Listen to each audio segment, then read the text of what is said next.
कोई बंदा चाहता है कि मैं बहुत अच्छा मुसलमान बन जाऊं, वो तब बनेगा कि जिनसे उनका मामला है। इस्लाम ने ये नहीं कहा कि पूरी दुनिया ही हुई मुसलमान हो जाए। इस्लाम ये कहता है कि पूरी दुनिया के लोग इस बात को तस्लीम करें।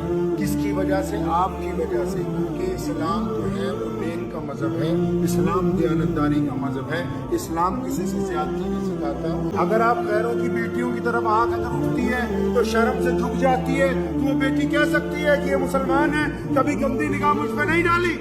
अगर कोई ज्यादा पैसा गलती से दे गया तो उसको वापस करते हैं ताकि वो कह सके कि ये मुसलमान है, इसने हराम माल नहीं खाया। अगर किसी ने आपके पास अपनी बात भी अमानत रखी, यही तो नहीं है ना सिर्फ अमानत पैसों की होती है। कुछ दोस्त अपनी इज्जत अमानत में रख जाते हैं, कुछ दोस्त अपनी बातें अमानत में रख जाते हैं। अब हम दूसरों को बताते फिरते हैं कि अच्छा जी ऐसा नहीं वैसा नहीं। तो आप अगर दूसरों की अमानत ही नहीं रखते, फिर आप अच्छे मुसलमान बनना